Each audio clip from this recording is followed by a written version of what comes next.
Chapter 16. Farewell to Tarrytown. Next week we are going home. Our summer in Tarrytown is practically over. In some ways, I am glad, such as I won't have to listen for the Headless Horseman anymore.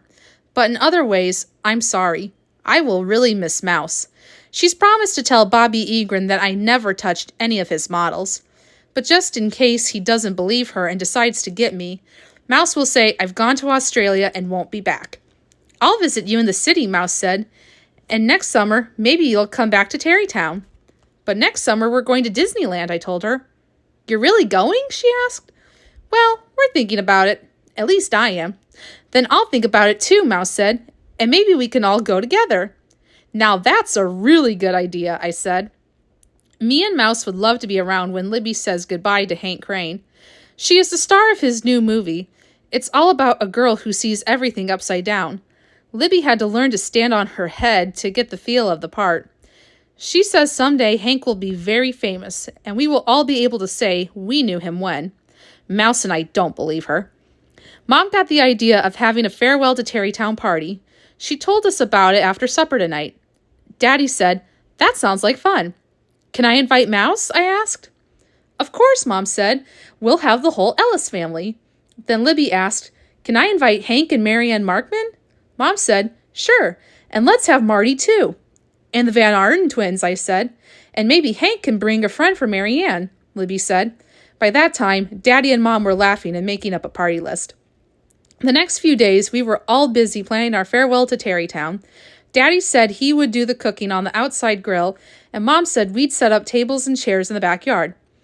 At the last minute, I remembered about Betsy Ellis and how she gets hives from dogs. But Daddy said she would be all right as long as she didn't get near Jennifer. The day of our party started out cloudy, and Mom was very disappointed. I thought if it rained, we could get up a good game of indoor hide-and-seek. But by noon, the sun came out, and Mom cheered up. At 2 o'clock, our first guest came, Mouse and her family. Betsy was dragging Ooch, but she had a new ribbon tied around him instead of the dirty old string. Right after that, everyone started to arrive at once. The Van Arden twins, Marianne Markman, Hank, and his friend Bucky Parker, who brought a bat, a ball, and a fielder's mitt with him. Marty came last, and for a minute, I didn't recognize him. It was the first time I saw him in clothes instead of a bathing suit. We spent the afternoon eating hamburgers, hot dogs, barbecued chicken, and a bunch of stuff to go with it. Everyone took turns at the grill so Daddy didn't have to cook the whole time. We all agreed that Hank Crane and Bucky Parker were the best cooks. They were the only ones who didn't drop anything into the fire or burn up the rolls. Even Jennifer had fun. All of our guests stopped to say hello and tell her congratulations on her condition. Toward the middle of the afternoon, she curled up in the shade and went to sleep. At 6 o'clock, Mom brought out the watermelons. Me, Mouse, and the twins took our plates and went off by ourselves. When we finished eating, Mouse said, "Now take 3 pits and stick them to your foreheads. Then give each pit a boy's name, and the one that stays on the longest is the boy you'll marry." I don't know about you guys, but I've never heard of this. But I guess that's a way to pick a husband. I couldn't think of one boy that I might want to marry, so I named my pits Russ Bindle, Sam Sweeney, and Bobby Egrin. After Mouse, Sandra, and Jane named their pits, we all stood up and walked around with them stuck to our foreheads. As they dried, they fell off. Sam Sweeney fell off me first, then Russ Bindle, which left me with Bobby Egrin as the boy I would marry. And that was pretty funny because I don't even want to meet him, let alone marry him. Then Bucky Parker started throwing his baseball around, and pretty soon we divided into teams and started a game. Me, Mouse, Bucky, and Marty against Sandra, Jane, Libby, Marianne, and Hank. As soon as we got started, Betsy burst into tears. "I want to play too," she cried. Since our team had only 4 and the other team had 5, we got Betsy. When it was her turn to bat, all she did was stand there and laugh. Finally, Marty called her out on strikes. I struck out swinging my first 2 times up, but the third time I hit a fly ball towards first base, which Libby dropped. Before she could pick it up, I was safe at first. And that's when I noticed Jennifer's friend. He was running around in the bushes. He was practically next to me. I remembered the last time he saw me and what happened, so I stood very still and prayed that he would go away. "Why are you staring like that?" Libby asked me. "Jennifer's friend is back," I said. "Look." Libby turned around and saw him. She called, "Time out!" and dove into the bushes after the dog. Then a man came into our yard calling, "Mumford, Mumford, here, boy."